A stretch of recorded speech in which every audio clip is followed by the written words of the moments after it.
This is a follow-up to my previous video that I made about Tony Stark. In this video, which I made before Endgame came out, I explained that Tony Stark is an incredibly noble Avenger, but that he, most importantly, is brave. A quality that he had in spades that separated him from the other Avengers. And I explained how his near-death experience in Infinity War scared me and made me nervous for what was potentially to come in Endgame. And unsurprisingly, Tony Stark does die in Avengers Endgame. Tony's death could not have been more fitting to his character. His sacrifice was even greater than I could have ever imagined.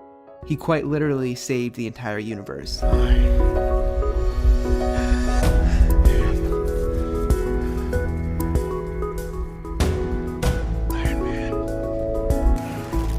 And as such, killed himself in the process. And he has the people he cares about most there around him right before his death. Rhodey is there. He then hears the words of Peter Parker and Pepper Potts, who tell him he succeeded. Hey, Mr. Stark, can you hear me? It's Peter. What? You did it, sir. You did it. Pepper Potts says something to Tony in the scene that is incredibly impactful. She tells him he can rest now. Look at me. We're gonna be okay.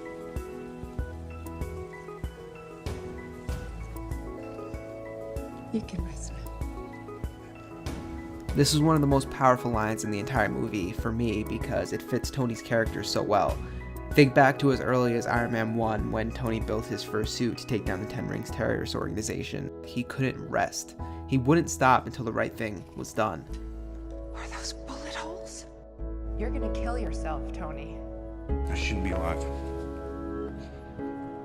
Unless it was for a reason. I just finally know what I have to do.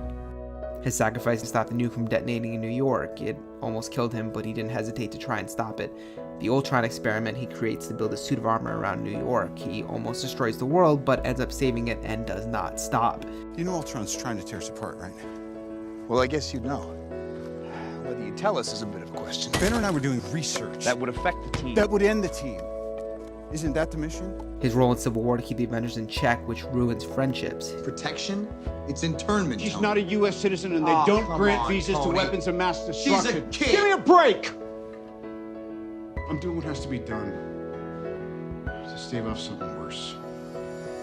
His sacrifices in Infinity War to save the fate of the universe. In every movie he's in, he's there at the front of the line, putting himself out there to do whatever he can, and he will drop everything.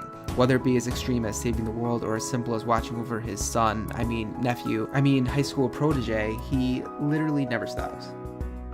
He was always the eyes and ears of the entire MCU, and always sacrificed everything and anything to do what he thought was right for the world. And at times, in fact many times, it meant sacrificing his relationship with Pepper, with his best friends, with anyone who stood in the way of right and wrong in his mind. We're taking a break. It's nobody's fault. I'm so sorry, Tony. I didn't know. And by the end of the film, it means sacrificing his right to be a father to his beautiful daughter, Morgan. Last night, I dreamt we had a kid. I love you 3,000. Morgan. So when Pepper tells Tony he can rest, it means everything to me as a fan of this character, because Tony could never stop until everything in the world was at peace. I love you. I'm lucky. But honey, I can't sleep. You go to bed, I come down here. I do what I know. I tinker. Threat is imminent, and I have to protect the one thing that I can't live without. That's you. And Tony hears the words of Peter telling him that he did it, that he succeeded, and in fact, Tony did. He not only brought back his protege, back to life, but he also saved him yet again. Tony barely responds to Peter, yet you can sense that he's there hearing his words. And as I mentioned in my last Iron Man video, Tony really was a father figure in the MCU. He was the father of the Avengers, the father of Morgan Stark, the father figure of Peter Parker, who taught him the true lesson of great power and great responsibility. This is all I have. I'm nothing without this suit. If you're nothing without this suit, then you shouldn't have it. He was also a caring husband, as seen through his relationship with Pepper Potts. Endgame reminds us of all of this, but we're also reminded of the unfortunate truth that Tony Stark is only a human. Steve was right. Tony Stark is a big man in a suit of armor. Tony's life was taken away from him in one snap of his finger. His wife, his son, his daughter, he doesn't get to experience life with them, which makes the scene damn near impossible to watch. But Steve was wrong about one thing. Tony is the guy to make the sacrifice play, and always has been. Tony Stark is one of the most human characters in the MCU, and his death casts many shadows in this universe for that very reason.